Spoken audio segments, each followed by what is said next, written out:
অবৈধভাবে ক্ষমতা দখল করবার জন্য ইউনূস সেই এই পরিকল্পনা করেছে, যেটা সে নিজেই স্বীকার করেছে, যে মেটিকুলাসলি ডিজাইন করে সে শেখ হাসিনাকে ক্ষমতা থেকে হটিয়েছে এবং সে ক্ষমতা পেয়েছে। তাকে হত্যা করার চক্রান্ত করেছিলেন ইউনূস। ভগবানের আশীর্বাদে তিনি বেঁচে আছেন। ছাত্র আন্দোলন আসলে পূর্ব পরিকল্পিত, পুরোটাই মোহাম্মদ ইউনূসের মাস্টার মাইন্ডেই ঘটেছে। আবার এক অডিও বার্তায় ঝাঁঝালো আক্রমণ করলেন বাংলাদেশের প্রাক্তন প্রধানমন্ত্রী শেখ হাসিনা। ইউনূসের নিষেধ সত্ত্বেও ফের আওয়ামী লীগের ফেসবুক পেজে হাসিনা। শেখ হাসিনা লাইভ চলাকালীন বাংলাদেশের কিছু সাধারণ মহিলার সঙ্গে কথা বলেন। আওয়ামী লীগের দাবি, এরা বাংলাদেশে জুলাই আন্দোলনের সময় খুন হওয়া পুলিশ কর্মীদের পরিবারের সদস্য। এক পুলিশ কর্মীর বিধবা স্ত্রী হাসিনার কাছে তাঁর বর্তমান পরিস্থিতির কথা জানান। 2 ছেলে ও ছোট্ট মেয়েকে নিয়ে তাঁর দুর্বিষহ জীবনের হাড় হিম করা কাহিনী বর্ণনা করেন। মেয়েটা ছোট, সবার ছোট হয়েছে। মেয়েটা তো বাবার জন্য অনেক কাঁদে। সে কাদের মেয়ে ছিল, যাওয়ার সময় খাওয়াই গেছে।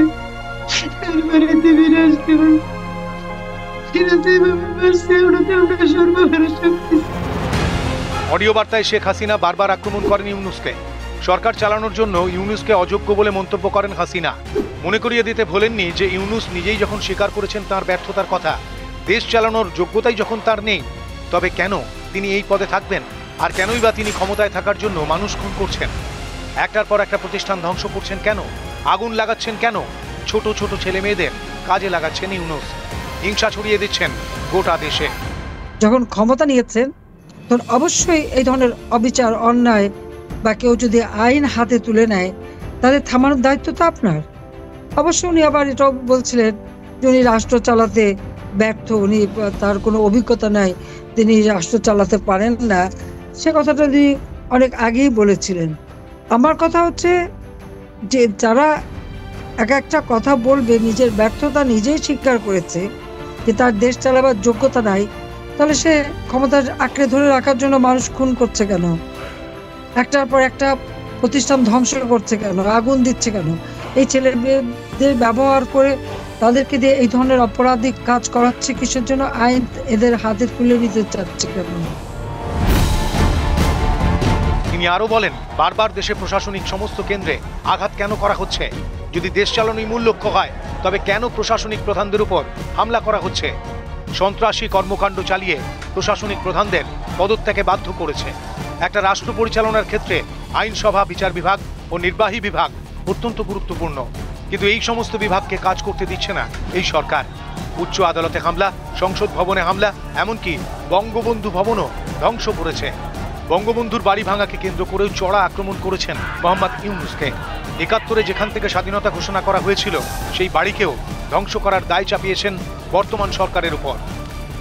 উচ্চ আদালত থেকে শুরু করে নির্বাচন কমিশন, মানবাধিকার কমিশন, পাবলিক সার্ভিস কমিশন, এমন কোনো জায়গা নেই এরা সেখানে এই সন্ত্রাসী কর্মকাণ্ড না ঘটেছে আর তাদেরকে পদত্যাগে বাধ্য করেছে।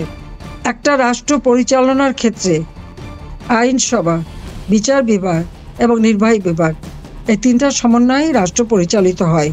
আর তার এই অযোগ্যতার ফলাফলটা কি? উচ্চ আদালতে হামলা, সংসদ ভবনে হামলা, সচিবালয়ে আগুন, আর গণভবন তো আগুন, লুটপাট। এটা তো পরিকল্পিতভাবে।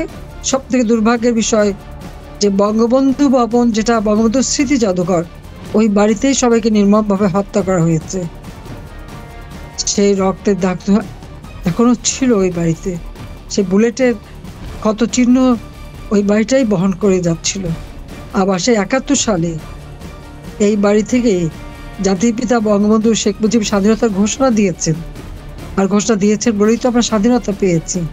সেই বাড়িটাও পুড়িয়ে দিল।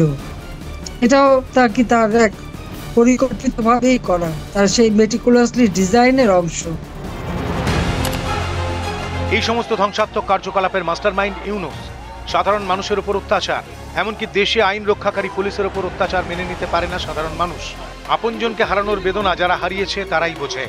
আমাদের মতো মানুষ যারা এই পৃথিবীতে সব হারিয়েছে তারাই বোঝে। এত কিছুর পরেও সাধারণ মানুষকে নিরাপত্তা দিতে পারছে না তদারকি সরকার।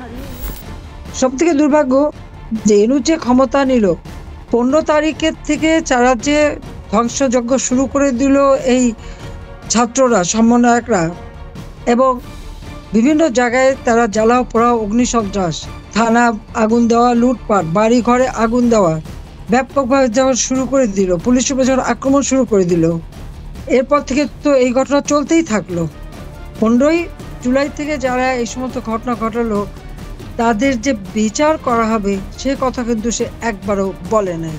6 মাসের উপরে হয়ে গেল ক্ষমতা দখল করে, এখন যদি সে আইন শৃঙ্খলা নিয়ন্ত্রণ করতে না পারে, এই মব জাস্টিস বন্ধ করতে না পারে, পুরো দেশ চালাতে ব্যর্থ, চরম অরাজকতা দেশে চলছে, মানুষের কোনো নিরাপত্তা নেই।